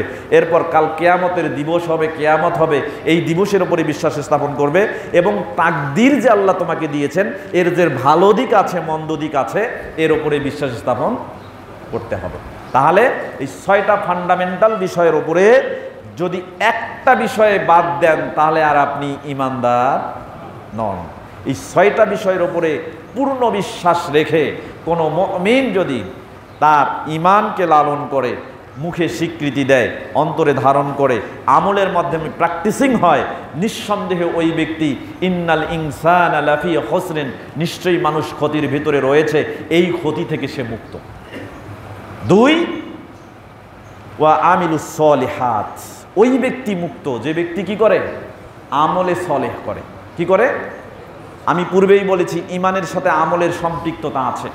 আমলকে বাদ দিয়ে কখনোই ঈমান কল্পনা করা যায় না। তাহলে আপনি ঈমানদার নন যদি আপনার আমল না থাকে। যেমনটি আল্লাহ সুবহানাহু ওয়া তাআলা পবিত্র কোরআনুল কারীমের 16 নম্বর সূরা নাহলের 97 নম্বর আয়াতের মধ্যে বলছেন যে মান আমিলা সালিহাম মিন যাকারিন আও উনসা ওয়া হুয়া মুমিন, নারী হোক অথবা পুরুষ হোক, যে ব্যক্তি সৎ আমল করে ওয়া হুয়া মুমিন, সে হচ্ছে কি? মুমিন। তাহলে সৎ আমল ঈমানের একটা পার্ট, মনে রাখবেন, সৎ আমল ঈমানের পার্ট। সৎ আমল নাই তো ঈমান পরিপূর্ণ নয়, মানে ঈমান নাই। কথা কি বুঝতে পারছেন? তো আল্লাহ সুবহানাহু ওয়া তাআলা বলছেন, মান আমিলা সলিহাম মিন যাকারিন আও উনসা ওয়া হুয়া মুমিন, যে ব্যক্তি নারী হোক অথবা পুরুষ হোক সৎ আমল করবে সে হচ্ছে কি? মুমিন। আর এই রকম মুমিনকে আল্লাহ সুবহানাহু ওয়া তাআলা বলছেন, ফালা নুহইয়ান্নাহু হায়াতান তাইয়্যিবা, আমি তাকে দুনিয়াতে একটা পবিত্র জীবন দান করব। সুবহানাল্লাহি ওয়া বিহামদিহি। তা আমরা চাই না সৎ আমল করে পবিত্র জীবন পাই? চাই। তা আল্লাহ এ কথা কেন বলছেন? ওই যে ইন্নাল ইনসানা লাফি খুসরিন, মানুষ তো ক্ষতির ভিতরে আছে। আর নিঃসন্দেহে যারা ইমানদার এবং সৎ আমল করেছে আল্লাহ তাকে দুনিয়াতেই একটা পবিত্র জীবন দান করবেন, তার জীবনে কোনো ক্ষতি থাকবে না। কথা কি বুঝতে পারছেন? আল্লাহ সুবহানাহু ওয়া তাআলা আমাদেরকে সেই পবিত্র জীবন দান করুন যেন আমরা আমলে সলেহ করতে পারি। এখন আসেন, আমলে সলেহ কি এটা বুঝতে হবে। আপনি কখন বুঝবেন যে আপনার আমলটা আমলে সলেহ? কখন বুঝতে পারবেন যে আপনার আমলটা সলেহ আমল হচ্ছে, ভালো আমল হচ্ছে? সম্মানিত উপস্থিতি, চিন্তা করে দেখেন। প্রথম কথা হচ্ছে আমলে সলেহ কি এটা বুঝতে হবে। এটা হচ্ছে আইয়ু আমালিন আও কওলিন আও ফি'লিন ইয়ারজাহুল্লাহু তাআলা মিন ইবাদিহি, আল্লাহ সুবহানাহু ওয়া তাআলার জন্য কোনো ব্যক্তি যদি আল্লাহকে সন্তুষ্ট করার জন্য একটা কথা বলে, আল্লাহকে সন্তুষ্ট করার জন্য একটা কাজ করে, আল্লাহকে সন্তুষ্ট করার জন্য একটা ক্রিয়া সম্পন্ন করে, তাহলে বুঝতে হবে ওই ব্যক্তির ওই কাজ, ওই কথা, ওই আমলটা হচ্ছে আমলে সলেহ। কথা কি বুঝতে পারছেন? তার মানে আল্লাহ এই যে সোয়াল দিয়েছেন, দুই চোয়ালের যে মধ্যবর্তী স্থান, এই মুখটা দিয়েছেন, এই মুখটার একটা ব্যবহার আছে না? ব্যবহার আছে না নাই? আপনি এই মুখ দিয়ে যা বলবেন কাকে সন্তুষ্ট করার জন্য করেন কি? করেন না। এই যে আমাদের এখানে এখন আসন্ন নির্বাচন, ফোর্থকামিং ইলেকশন যা আগামীতে আসতেছে, কি বলে আপনার উপজেলা নির্বাচন, এইখানে কি আমরা আল্লাহকে খুশি করার জন্য কথা বলি? কাকে খুশি করার জন্য? নেতাকে খুশি করার জন্য কথা বলি না? চিন্তা করেন, কিন্তু ভালো করে বোঝেন। আপনি বলছেন মুখ দিয়ে যা বলবেন কাকে সন্তুষ্ট করার জন্য, কিন্তু এখন আমরা খুশি করছি কাকে? নেতাকে। ভেতরে কি আছে জানি না, কিন্তু মুখ দিয়ে নেতাকে ঠিকই সন্তুষ্ট করছি। সম্মানিত উপস্থিতি, খুব সাবধান। তো আল্লাহ সুবহানাহু ওয়া তাআলা বলছেন এখানে দেখেন যে আপনি আপনার মুখ দিয়ে যে কথা বলবেন, অঙ্গ প্রত্যঙ্গ দিয়ে যে আমল করবেন, এই আমলটা যদি কেবলমাত্র ইউকসিদু বিহাত তাকাররুবু ইলাল্লাহ, আল্লাহর নৈকট্য লাভের উদ্দেশ্যে হয়, তাহলে বুঝবেন আপনার এই কথা বলা, আপনার অঙ্গ প্রত্যঙ্গের এই ক্রিয়া আমল, এগুলো সবগুলো আমলে সলেহ, ভালো আমল। আর এই আমলে সলেহ যে ব্যক্তি করে তার কখনোই ক্ষতির ভিতরে থাকার কথা নয়। তা আমরা ক্ষতির ভিতরে কেন? ক্ষতির ভিতরে কেন? ইমানের দুর্বলতা আছে। ক্ষতির ভিতরে কেন? আমলে সলেহ হচ্ছে না। চিন্তা করে দেখেন, আমাদের আমলে সলেহ হচ্ছে না। ভালো করে মনে রাখবেন, আপনার আমল তখনই আমলে সলেহ হবে যখন দুটি শর্ত পূরণ করবেন। কয়টি শর্ত? দুটি শর্ত যদি পূরণ করতে পারেন তাহলে বুঝবেন আপনার জীবনে যা আমল হচ্ছে সবগুলো আমলে সলেহ। আপনি এমন কোনো কথা মুখ দিয়ে বলবেন না যে কথার শিষ্টাচার নবী মুহাম্মদ সাল্লাল্লাহু আলাইহি সাল্লাম থেকে আসেনি। তার মানে রাসূল যেভাবে কথা বলতে বলেছেন এর বাইরে মুখ দিয়ে কোনো কথা বলা যাবে না। আপনি অঙ্গ প্রত্যঙ্গ দিয়ে এমন কোনো আমল করতে পারবেন না যে আমলের স্বীকৃতি নবী মুহাম্মদ রাসূলুল্লাহ সাল্লাল্লাহু আলাইহি ওয়াসাল্লাম দেন নাই। তার মানে আপনি আপনার জীবনে মুখ দিয়ে যত কথা বলবেন, অঙ্গ প্রত্যঙ্গ দিয়ে যত আমল করবেন, সবগুলো দেখানো আদর্শ অনুযায়ী হবে কার? মুহাম্মদুর রাসূলুল্লাহ সাল্লাল্লাহু আলাইহি ওয়াসাল্লামের। একটা উপমা দিচ্ছি, দেখেন। আল্লাহ সুবহানাহু ওয়া তাআলা পবিত্র কোরআনুল কারীমের 59 নম্বর সূরা হাশরের 7 নম্বর আয়াতের মধ্যে বলছেন, ওমা আতাকুমুর রাসূলু ফাখুজুহু ওমা নাহাকুম আনহু ফান্তাহু। রাসূল তোমাদের কাছে যা নিয়ে এসেছেন তোমরা তা ধারণ করো, তা গ্রহণ করো। আর আল্লাহ নবী মুহাম্মদ রাসূলুল্লাহ সাল্লাল্লাহু আলাইহি ওয়াসাল্লাম যা থেকে তোমাদেরকে নিষেধ করেছেন সেটা তোমরা ত্যাগ করো, পরিত্যাগ করো, ছেড়ে দাও। দেখেন, যখন এই আয়াত অবতীর্ণ হয়েছে, পরবর্তী সময়ে সাহাবায়ে কেরাম এই আয়াতের ওপরে তাদের জীবদ্দশায় এমন কোনো কাজ করেন নাই যে কাজটা রাসূল কর্তৃক স্বীকৃত নয়। রাসূল করেন নাই সেটা করেন নাই, রাসূলের অনুমোদন নাই সেটা বাদ দিয়ে দিয়েছেন। যদি ভালো হয়, আপনার দৃষ্টিতে মনে হচ্ছে এই কাজটা মানবিক, আপনার দৃষ্টিতে মনে হচ্ছে এই কাজটা খুব উত্তম, আপনার দৃষ্টিতে মনে করছেন এটা মানুষ পছন্দ করবে, আপনার দৃষ্টিতে মনে হচ্ছে সকল মানুষ খুশি হয়ে যাবে, আপনার দৃষ্টিতে মনে হচ্ছে এই কাজটা করলে আপনি সমাজে সমাদৃত হবেন, আপনি ভালো সুখ্যাতির অধিকারী হবেন, কিন্তু এই কাজে যদি রাসূলের অনুমতি অনুমোদন না থাকে এই কাজ আমলে সলের অন্তর্ভুক্ত হবে না। আব্দুল্লাহ ইবনে মাসউদ রাদিয়াল্লাহু তাআলা আনহু তিনি বলছেন, হাদিসটি এসেছে বুখারী, মুসলিম এবং মিশকাত, তিনটি হাদিসের কিতাবে। মিশকাতুল মাসাবি কিতাবুল লিবাস, পোশাক পরিচ্ছদ সংক্রান্ত একটা অধ্যায়, বাবু তারাজ্জুল, চুল আঁচড়ানো সংক্রান্ত একটা অনুচ্ছেদ রয়েছে ফাসলুল আউয়াল, প্রথম পরিচ্ছেদের 4431 নম্বর হাদিস। আব্দুল্লাহ ইবনে মাসউদ রাদিয়াল্লাহু তাআলা আনহু বলছেন, লাআনাল্লাহুল ওয়াশিমাতা ওয়াল মুস্তাওশিমা ওয়াল ওয়াসিলাতা ওয়াল মুস্তাওসিলা ওয়াল মুতানাম্মিসাত ওয়াল মুতাফাল্লিজাত লিল হুসনিল মুগায়্য়িরাত খালকাল্লাহি তাআলা। আব্দুল্লাহ ইবনে মাসউদ রাদিয়াল্লাহু তাআলা আনহু একটা হাদিস বর্ণনা করছেন যে আল্লাহ সুবহানাহু ওয়া তাআলা অভিসম্পাদ দিয়েছেন, যে ব্যক্তি পরচুলা লাগায়, যে ব্যক্তি পরচুলা লাগিয়ে দেয়, যে ব্যক্তি উল্কি আঁকে এবং উল্কা আঁকিয়ে দেয়, যে নারীটা ভুরু প্লাক করে এবং অন্যের ভুরু প্লাক করে দেয়, এবং যে নারীটা সৃষ্টির পরিবর্তন করে, দাঁতকে শানিত করে, দাঁতের মধ্যে গ্যাপ তৈরি করে, সৌন্দর্যের বৃদ্ধি করে, সৃষ্টির পরিবর্তন করে, এদেরকে আল্লাহ অভিসম্পাদ করেছেন। যখন এই কথা বলেছেন, যা আতহু ইমরাতুন, একজন নারী আব্দুল্লাহ ইবনে মাসউদ রাদিয়াল্লাহু তাআলা আনহুর কাছে চলে আসলেন। আসার পরে বলছেন যে ইন্নাহু বালাগানি আন্নাকা লাআনতা কাইতা ওয়া কাইতা, আমার কাছে খবর পৌঁছেছে যে আপনি অমুক অমুক অমুক অমুক নারীকে আপনি অভিসম্পাদ দিচ্ছেন, যে সমস্ত নারীরা এই কাজগুলো করে তাকে তাকে আপনি অভিসম্পাদ দিচ্ছেন, এর কারণ কি? তখন তিনি বললেন, আমি কেন, আমার কি হয়েছে যে আমি ওই সমস্ত নারীদেরকে অভিসম্পাদ দিব? ফামা লি, আমার কি হয়েছে? লা আলানু, আমি তাকে অভিসম্পাদ দিব না। মান লাআনান নবী সাল্লাল্লাহু আলাইহি ওয়াসাল্লাম, যাকে স্বয়ং নবী মুহাম্মদ সাল্লাল্লাহু আলাইহি ওয়াসাল্লাম অভিসম্পাদ দিয়েছেন, যে সমস্ত নারীকে, যে সমস্ত মানুষকে, কেন আমি আব্দুল্লাহ ইবনে মাসউদ সেই সমস্ত মানুষকে, সেই সমস্ত নারীকে অভিসম্পাদ দিব না? তখন ওই নারীটা বললেন যে আমি যতটুকু জানি, যতটুকু পড়েছি, মা করাআতু, আমি পড়েছি, বাইনাল লাওহাইন, কিতাব পড়েছি, যে কিতাব লাওহাইনের মাঝখানে রয়েছে, অর্থাৎ কোরআন পড়েছি। ফামা ওয়াজাদতু ফিহি মা তাকুলু, আপনি যা যা বলেছেন সেই কিতাবের মধ্যে আমি এই কথাগুলো খুঁজে পাইনি। তার মানে আপনি যে সমস্ত অভিসম্পাদ দেওয়া নারী এবং পুরুষের কথা বলেছেন আল্লাহ কর্তৃক, আমি সেই কথাগুলো কোরআনের মধ্যে খুঁজে পাইনি। তখন আব্দুল্লাহ ইবনে মাসউদ রাদিয়াল্লাহু তাআলা আনহু তাকে বললেন যে আমা করাতে আপনি কি এটা পাঠ করেন নাই? আমা করাতে আপনি কি এটা পাঠ করেন নাই? কোনটা? যে মা আতাকুমুর রাসূলু ফাখুজুহু আমা নাহাকুম আনহু ফান্তাহু, যে আল্লাহ রাসূল সাল্লাল্লাহু আলাইহি ওয়াসাল্লাম তোমাদের কাছে যা নিয়ে এসেছেন তোমরা সেটা গ্রহণ করো, আর যেটা ছেড়ে দিতে বলেছেন সেটা তোমরা পরিত্যাগ করো। এই আয়াতটা কি আপনি পড়েন নাই? তখন ওই নারী বললেন যে হ্যাঁ, আমি তো এটা পড়েছি। তাহলে জেনে রেখেন, নাহান নবী সাল্লাল্লাহু আলাইহি ওয়াসাল্লাম, আল্লাহ নবী সাল্লাল্লাহু আলাইহি ওয়াসাল্লাম এটার থেকে নিষেধ করেছেন। একজন নারী আরেকজন নারীকে উল্কি আঁকিয়ে দিতে পারবে না। একজন নারী আরেকজন নারীর মাথায় চুল কম হওয়ার কারণে, চুল না থাকার কারণে পরচুলা লাগিয়ে দিতে পারবে না এবং নিজেও পরিধান করতে পারবে না।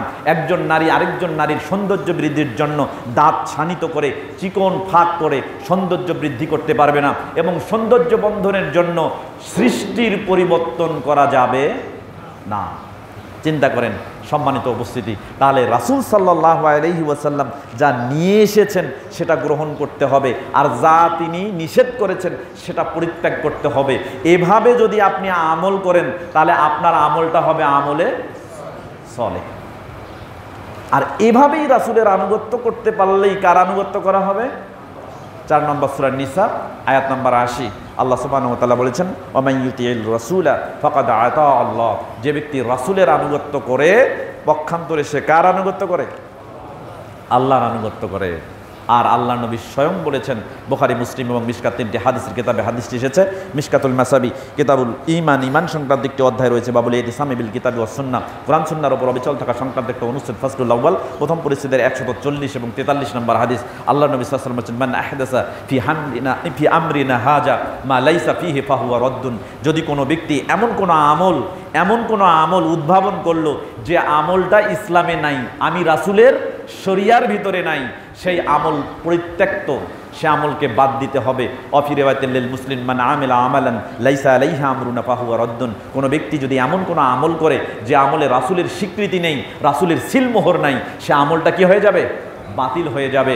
আল্লাহ নবী সাল্লাল্লাহু আলাইহি ওয়াসাল্লাম পরের হাদিসে বলছেন, কুল্লু উম্মতি ইয়াদখুলুনাল জান্নাহ ইল্লা মান আবা, আল্লাহ নবী সাল্লাল্লাহু আলাইহি ওয়াসাল্লাম বলছেন, আমার প্রত্যেকটা উম্মাহ, প্রত্যেকটা জনগোষ্ঠী যারা আমার উম্মাহ দাবি করে তারা প্রত্যেকেই জান্নাতে যাবে, ইল্লা মান আবা, তবে যে জান্নাতে যেতে চায় না, অস্বীকার করে, সে জান্নাতে যাবে না। তখন সাহাবা ইকরামদের মধ্যে একটা মতানৈক্য তৈরি হলো। জিজ্ঞাসা করলো একজন, কিলা মান আবা ইয়া রাসূলুল্লাহ, আল্লাহ নবী, কে আছে যে জান্নাতে যেতে অস্বীকার করে? কে আছে যে জান্নাতে যেতে অস্বীকার করে? রাসূল সাল্লাল্লাহু আলাইহি ওয়াসাল্লাম বললেন, মান আতানি দাখালাল জান্নাহ ওয়া মান আসানি দাখালান নার ফাকাদ আবা। রাসূল সাল্লাল্লাহু আলাইহি ওয়াসাল্লাম বললেন, যে ব্যক্তি আমার আনুগত্য করে, আমলের ক্ষেত্রে আমার আনুগত্য করে, সে জান্নাতে যাবে। আর যে ব্যক্তি আমলের ক্ষেত্রে আমার অবাধ্যচারণ করে, সে ব্যক্তি ফাকাদ আবা, সে জান্নাতে যেতে চায় না, জান্নাতে যেতে অস্বীকার করে। তাহলে এই হাদিস থেকে প্রমাণিত হচ্ছে, আপনার জীবনের কোনো আমল রাসূল সাল্লাল্লাহু আলাইহি ওয়াসাল্লামের দেখানো পদ্ধতির বাইরে করলে সেটা আমলে সলে হবে না।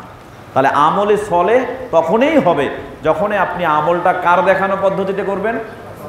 রাসূল সাল্লাল্লাহু আলাইহি সাল্লামের দেখানো পদ্ধতিতে করবেন। সম্মানিত উপস্থিতি, এই জন্যই আল্লাহ সুবহানাহু ওয়া তাআলা ইস্তিসনা করে বলছেন, ইল্লাল্লাযিনা আমানু ওয়া আমিলুস সলিহাত, ক্ষতি থেকে মুক্ত তারা যারা ঈমানদার এবং যারা আমলে সলে করেছে, সৎ আমল করেছে।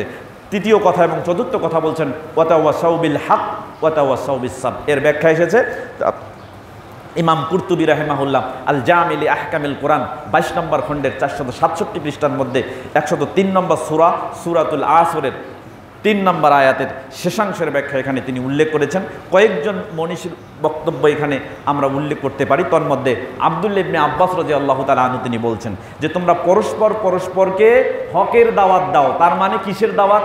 হকটা কি? তিনি বলছেন এখানে হক আউসা বিহান নাসু বা'জুহুম বা'জান, একজন মানুষ আরেকজন মানুষকে হাসা বা'জুহুম বা'জা, একজন আরেকজনকে হকের প্রতি উৎসাহিত করবে। এখানে হক বলতে ওহুয়া তাওহীদ, সেটা হচ্ছে তাওহীদের দাওয়াত।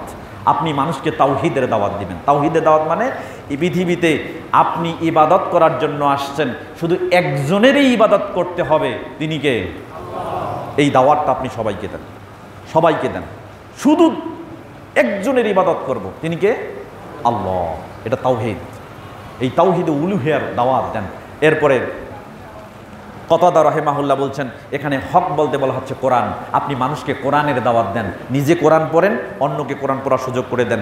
আপনি কোরআন পড়ে যা বুঝবেন অন্যকে তা বুঝান, এভাবে আপনি কোরআনের দাওয়াত দেন।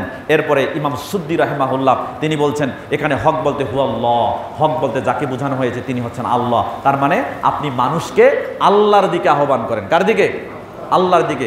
এভাবে পরস্পরকে হকের দিকে দাওয়াত দিতে হবে, তাওহীদের দিকে দাওয়াত দিতে হবে, কোরআনের দিকে দাওয়াত দিতে হবে, আল্লাহর পথে আহ্বান করতে হবে। যদি আমরা পরস্পরকে এভাবে আহ্বান করতে পারি, নিঃসন্দেহে ক্ষতি থেকে আমরা মুক্ত। ওয়াতাওয়াসাউ বিস সাবর, এবং যারা পরস্পরকে ধৈর্য ধারণের আদেশ দেয়। ধৈর্যটা কোন ক্ষেত্রে? আল্লাহ বলেছে আস-সাবরু আলা আস-সাবরু আন শাররিন, অর্থাৎ যখন মানুষ কোনো অনিষ্টতার মধ্যে পড়ে যায়, ক্ষতির মধ্যে পড়ে যায়, তখন কিন্তু নিশ্চিত ধৈর্য ধারণ করা তার জন্য আবশ্যক হয়ে যায়। তা আমরা কি করি? বিপদের সময় মানুষকে আরও বিপদে ফেলতে চাই, এরকম হয় না? বিপদের সময় আরও কি করে বিপদে ফেলে তার থেকে সুবিধা হাসিল করা যায়, আমরা সবসময় এরকম করি না? তাহলে আমরা কি করব?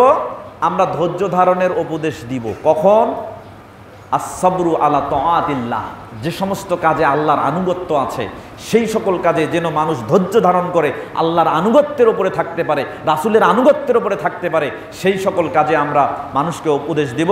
এবং সেই সাথে আস-সাবরু আন মাসিয়াতিল্লাহ, আল্লাহর অবাধ্যচারণ হয়, রাসূলের অবাধ্যচারণ হয়, এমন কাজকে মানুষকে বিরত রাখতে যেরকম ধৈর্য ধারণ করা প্রয়োজন সেরকম ধৈর্য ধারণের উপদেশ দান করব। যদি এগুলো আমরা করতে পারি তাহলে অবশ্যই সৎ কাজে আদেশ আর অসৎ কাজে নিষেধের অন্তর্ভুক্ত হলে অবশ্যই পৃথিবীতে সবথেকে শ্রেষ্ঠ জাতি হিসেবে কাল কিয়ামতের দিন আপনার স্থান হবে কোথায়? জান্নাত। তা আমরা চাই না শ্রেষ্ঠ জাতি হতে? চাই কি না? এমন কেউ আছেন যে শ্রেষ্ঠ জাতি হতে চাই না? আছেন? তার মানে আমরা সকলেই শ্রেষ্ঠ জাতি হতে চাই, সকলে খয়রু উম্মাহ হতে চাই। আল্লাহ সুবহানাহু ওয়া তাআলা পবিত্র কুরআনুল কারীমের 3 নম্বর সূরা আলী ইমরানের 104 নম্বর আয়াতের মধ্যে বলছেন, আল্লাহ বলছেন ওয়াল তাকুম মিনকুম উম্মাতুন ইয়াদউনা ইলাল খায়রি ওয়া ইয়া'মুরুনা বিল মা'রুফি ওয়া ইয়ানহাউনা আনিল মুনকার। তোমাদের মধ্যে একটা উম্মাহ হবে, একটা জনগোষ্ঠী হবে, একটা কমিউনিটি হবে, একটা দল হবে। তারা কি করবে? ইয়াদউনা ইলাল খায়র, মানুষকে কল্যাণের দিকে আহ্বান করবে। আপনি কি কখনো কল্যাণের দিকে মানুষকে আহ্বান করেছেন? নিজেই কল্যাণ আমরা জানি না, নিজেই কল্যাণ চিনি না, নিজেই তো আমরা জানি না আমরা কিসের ভিতরে আছি, কল্যাণ না অকল্যাণ, তাই মানুষকে কল্যাণের দিকে ডাকবো কি করে? সম্মানিত উপস্থিতি, আল্লাহ সুবহানাহু ওয়া তাআলা বলছেন তোমাদের মধ্যে একটা জনগোষ্ঠী হবে, একটা কমিউনিটি হবে, যারা কি করবে? ইয়াদউনা ইলাল খায়র, মানুষকে কল্যাণের দিকে ডাকবে। ওয়া ইয়া'মুরুনা বিল মা'রুফ, মানুষকে সৎ কাজের আদেশ দান করবে। ওয়া ইয়ানহাউনা আনিল মুনকার, এবং মানুষকে অসৎ কাজ হতে নিষেধ করবে। আউলাইকা হুমুল মুফলিহুন, এরাই হচ্ছে সফলতা অর্জনকারী। সম্মানিত উপস্থিতি, তাহলে আপনার সামনে অন্যায় হচ্ছে, এখন আপনার কাজ কি? অন্যায়কে প্রতিহত করা, অন্যায়কে প্রতিহত করা। যে অন্যায় করছে সে বুঝে করুক আর না বুঝে করুক, তাকে ওই অসৎ কাজ থেকে আমি নিষেধ করব। প্রথম কিভাবে করব? রাসূল সাল্লাল্লাহু আলাইহি ওয়াসাল্লাম ফর্মুলেশন দিয়েছেন সহিহ মুসলিম এবং মিশকাতুল মাসাবি কিতাবুল আদব, শিষ্টাচার সংক্রান্ত একটা অধ্যায় রয়েছে, বাবুল আমরি বিল মা'রুফ, সৎ কাজের আদেশ দেওয়া সংক্রান্ত একটা অনুচ্ছেদ, ফাসলুল আউয়াল, প্রথম পরিচ্ছেদের 5137 নম্বর হাদিস। আবু সাঈদ আল খুদরি রাদিয়াল্লাহু তাআলা আনহু থেকে বর্ণিত, তিনি বলেন ক্বালা রাসূলুল্লাহ সাল্লাল্লাহু আলাইহি ওয়াসাল্লাম, রাসূল সাল্লাল্লাহু আলাইহি ওয়াসাল্লাম বলেছেন মান রাআ মিনকুম মুনকারান, তোমাদের মধ্যে কোনো ব্যক্তি যদি কোনো গর্হিত কাজ করতে দেখে, তাহলে কি করবে? ফালইয়ুগাইয়িরহু, সে সেটাকে প্রতিহত করবে। বিয়াদিহি, কি দিয়ে? হাত দিয়ে। অনেক মানুষের ক্ষমতা আছে হাত দিয়ে প্রতিহত করতে পারে। সমাজে এরকম লোক আছে না? নাই? একজন মেম্বার, একজন কাউন্সিলর, একজন চেয়ারম্যান, একজন এমপি, এদের হাতে কি ক্ষমতা আছে না? এরা চাইলেই হাত দিয়ে এটা করতে পারে না? পারে কি না? অবশ্যই পারে। তাহলে এই গর্হিত কাজ এই সমাজে হবে কেন? গর্হিত কাজ হবে কেন? অসৎ কাজ হবে কেন? অশ্লীল কাজ হবে কেন? মন্দ কাজ হবে কেন? একটা কাজও হবে না এই জামাত সমাজে, কোনো অশ্লীলতা থাকবে না, কোনো গর্হিত কাজ হবে না। যাদের হাতে ক্ষমতা আছে, যারা হাতের প্রয়োগ করতে পারে, তাকে অবশ্যই সেটাকে প্রতিহত করতে হবে হাত দিয়ে। যদি হাত দিয়ে করতে না পারে, ফাইন লাম ইস্তাতি, যদি সেটা সক্ষম না হয়, ফালইয়ুগাইয়িরহু বিলিসানিহি, তাহলে কি দিয়ে করবে? জিহ্বা দিয়ে, মুখ দিয়ে করবে। আপনি হাতে করতে পারছেন না, মুখ দিয়ে কে প্রতিহত করবেন? যদি তাতেও না পারেন, ফাবে কলবিহি, কি দিয়ে করতে হবে? যালিকা আজাফুল ঈমান, এটা ঈমানের সবথেকে দুর্বলতম পরিচয়, যে আপনি পারছেন না, একেবারে অক্ষম হয়ে গেছেন, দুর্বলতার শেষ সীমায় পৌঁছে গেছেন, তখন ওখানে ঘৃণা করে চলে আসবেন, এছাড়া আর আপনার কোনো উপায় নেই। সম্মানিত উপস্থিতি, তাহলে আমরা যদি অসৎ কাজ হতে মানুষকে বিরত রাখতে পারি এবং ভালো কাজে মানুষকে যদি উৎসাহিত করতে পারি, আল আমরু বিল মা'রুফ ওয়ান নাহি আনিল মুনকার, এর মধ্যে যদি আমরা থাকতে পারি, তাহলে আমরাই হব কি? শ্রেষ্ঠ জাতি।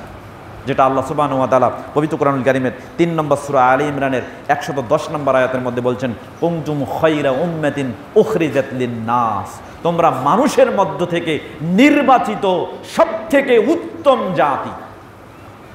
তা'মারুনা বিল মা'রুফ ওয়া তানহাউনা আনিল মুনকার, কারণ তোমরা সৎ কাজে মানুষকে আদেশ দাও আর অসৎ কাজে নিষেধ প্রদান করো। এখানে দেখেন খায়রু উম্মাহ, এটা কিন্তু সোজা কথা না।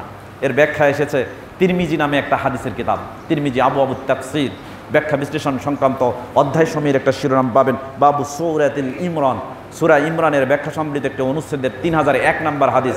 হাদিসটি মনে করছেন বাহাজ ইবনে হাকিম আন আবিহি আন জাদ্দিহি, তিনি তার পিতা তার দাদা থেকে বর্ণনা করছেন। তিনি বলছেন ক্বালা রাসূলুল্লাহ সাল্লাল্লাহু আলাইহি ওয়াসাল্লাম, রাসূল সাল্লাল্লাহু আলাইহি ওয়াসাল্লাম বলছেন যে ইন্নাকুম তুতিম্মুনা, নিশ্চয়ই তোমরা পরিপূর্ণ করবে ৭০ উম্মাতান, ৭০টা উম্মাহ, ৭০টা জনগোষ্ঠীতে, অর্থাৎ তোমরা ৭০ জনগোষ্ঠীর ভেতরে পৌঁছে যাবে। আল্লাহ নবী বলছেন তোমরা ৭০ জনগোষ্ঠীর মধ্যে পৌঁছে যাবে। তবে জেনে রেখো ওয়া আনতুম খায়রুহা ওয়া আকরামুহা আলাল্লাহ, এই ৭০ জাতির মধ্যে আমার এই উম্মত তোমরাই হচ্ছ সবথেকে উত্তম এবং সবথেকে সম্মানিত আল্লাহর কাছে। চিন্তা করেন, এই জন্য উত্তম জাতির অন্তর্ভুক্ত আপনাকে হতে হবে। সম্মানিত উপস্থিতি, জান্নাতে ১২০টা জান্নাতি লোকের সারি হবে। জান্নাতি লোকের সারি হবে কয়টা? ১২০টা। তিরমিজিতে হাদিস এসেছে, আবু সিফাতিল জান্নাহ, জান্নাতের বিধিবিধান সংক্রান্ত অধ্যায় সময়ের একটা শিরোনাম পাবেন, বাবু সুফুফি মিন আহলিল জান্নাহ, জান্নাতের অধিবাসীদের কাতার সমূহ সংক্রান্ত একটা অনুচ্ছেদ পাবেন। এই অনুচ্ছেদের 2546 নম্বর হাদিস। আল্লাহ নবী সাল্লাল্লাহু আলাইহি ওয়াসাল্লামের হাদিসটি বর্ণনা করেছেন বুরাইদা রাদিয়াল্লাহু তাআলা আনহু থেকে বর্ণিত, তিনি বলেন আহলুল জান্নাহ, রাসূল বলেছেন আহলুল জান্নাহ ইশরুনা ওয়া মিয়াতু সফিন, জান্নাতের কাতার হবে 120টা। কয়টা? 120টা। আপনি যে উত্তম জাতি, এই উত্তম জাতি হওয়ার কারণে রাসূল সাল্লাল্লাহু আলাইহি ওয়াসাল্লাম বলছেন সামানুনা মিনহা মিন হাযিহিল উম্মাহ, এই 120টার মধ্যে 80টা কাতার হবে এই উম্মাত, অর্থাৎ আমার এই উম্মাতে মুহাম্মাদের, আর বাকিটা হবে বাকি উম্মাদের মধ্যে। সম্মানিত উপস্থিতি, চিন্তা করেন। এরপরে আল্লাহর নবী সাল্লাল্লাহু আলাইহি ওয়াসাল্লাম খায়রু উম্মায়ের আরেকটা ব্যাখ্যা দিয়েছেন। হাদিসটি এসেছে সহিহ বুখারী কিতাবুর রিকাক, মর্মস্পর্শী হাদিস বর্ণনা করা সংক্রান্ত এক অধ্যায় সময়ের একটা শিরোনাম পাবেন, বাবু কাইফাল হাসুর, হাসর কেমন হবে সংক্রান্ত একটা অনুচ্ছেদ রয়েছে। হাদিস নাম্বার হচ্ছে 6528 নম্বর হাদিস। হাদিসটি বর্ণনা করেছেন আব্দুল্লাহ ইবনে মাসউদ রাদিয়াল্লাহু তাআলা আনহু থেকে বর্ণিত, তিনি বলেন ক্বালা রাসূলুল্লাহ সাল্লাল্লাহু আলাইহি ওয়াসাল্লাম, তিনি বলছেন যে বাইনামা নাহনু ইনদা রাসূলিল্লাহ সাল্লাল্লাহু আলাইহি ওয়াসাল্লাম জুলুসুন ফি কুব্বাতিন, একদা আমরা রাসূল সাল্লাল্লাহু আলাইহি সাল্লামের সাথে একটা তাঁবুর ভেতরে বসেছিলাম। আব্দুল্লাহ ইবনে মাসউদ বলছেন যে তাঁবুর ভেতরে বসেছিলাম। ফাকাল রাসূলুল্লাহ সাল্লাল্লাহু আলাইহি ওয়াসাল্লাম, হঠাৎ করে নবী সাল্লাল্লাহু আলাইহি সাল্লাম বলে ফেললেন যে আতারজুনা আন তাকুনু রুবা আল আহলিল জান্নাহ, আচ্ছা তোমরা কি সন্তুষ্ট যদি তোমরা জান্নাতের 4 ভাগের 1 ভাগ হয়ে যাও, তোমাদের সংখ্যা যদি জান্নাতের 4 ভাগের 1 ভাগ হয়ে যায়, তাহলে তোমরা কি খুশি হবে? কুলনা, তখন তারা বলল, তিনি বলছেন যে আমরা তখন বললাম নাম ইয়া রাসূলুল্লাহ, আল্লাহর নবী, হ্যাঁ, যদি জান্নাতের অধিবাসীদের 4 ভাগের 1 ভাগ আমরাই হই তাহলে আমরা খুশি। সুম্মা ক্বালা রাসূলুল্লাহ সাল্লাল্লাহু আলাইহি ওয়াসাল্লাম, এরপরে নবী করিম সাল্লাল্লাহু আলাইহি ওয়াসাল্লাম বলছেন আতারজুন আন তাকুনু সুলসা আহলিল জান্নাহ, যদি তোমরা জান্নাতের 3 ভাগের 1 ভাগ হও তাহলে কি তোমরা খুশি হবে? তখন কুলনা বালা ইয়া রাসূলুল্লাহ, তখনও আমরা বললাম যে হ্যাঁ আল্লাহর রাসূল, জান্নাতের অধিবাসীদের 3 ভাগের 1 ভাগ যদি আমরা হই তাহলে আমরা খুশি। এরপর নবী সাল্লাল্লাহু আলাইহি ওয়াসাল্লাম সুম্মা ক্বাল, এরপরে বললেন যে আতারজুন, তোমরা কি খুশি হবে আন তাকুনু নিসফাল আহলিল জান্নাহ, যদি জান্নাতের অর্ধেক তোমরাই হও তাহলে তোমরা কি খুশি হবে? কুলনা বালা ইয়া রাসূলুল্লাহ, আমরা বললাম আল্লাহর রাসূল, জান্নাতের অর্ধেক যদি আমরাই হই তাহলে তো আমরা খুশি হয়ে যাব। আল্লাহর নবী সাল্লাল্লাহু আলাইহি ওয়াসাল্লাম বলছেন ওয়াল্লাযী নাফসু মুহাম্মাদিন বিয়াদিহি, ওই আল্লাহর শপথ যার হাতে আমার জীবন রয়েছে, জেনে রেখো ইন্নী লা আরজু নিশ্চয়ই আমি আশা করছি ইন্নাকুম আন তাকুনু নিসফাল জান্নাহ, নিশ্চয়ই তোমরাই হবে জান্নাতের অর্ধেক। সুবহানাল্লাহি ওয়া বিহামদিহি। শুধু এটা কেন? খায়রু উম্মাহ, কি হওয়ার কারণে? খায়রু উম্মাহ। এর উদ্দেশ্য কি? তা'মুরুনা বিল মা'রুফ, তোমরা মানুষকে সৎ কাজের আদেশ দিবে, ওয়া তানহাউনা আনিল মুনকার, আর এর মধ্যেই ওয়াতাওয়াসাউ বিল হক ওয়াতাওয়াসাউ বিস সবরি, অবশ্যই আমরা মানুষকে হকের দাওয়াত দিব, হকের ব্যাপারে ধৈর্য ধারণ করার জন্য উপদেশ দান করব, সেই সাথে আমরা ধৈর্য ধারণ করার জন্য মানুষকে উপদেশ দান করব। আল্লাহ সুবহানাহু ওয়া তাআলা ইন্নাল ইনসানা লাফি খুসরিন, নিশ্চয়ই মানুষ ক্ষতির ভিতরে আছে। এর মধ্যে যে 4টি বৈশিষ্ট্যের অধিকারী মানুষ এর থেকে মুক্ত। আল্লাহ আমাদেরকে সেই 4টি বৈশিষ্ট্য ধারণ করার তৌফিক দান করুন, সকলে বলি আমিন।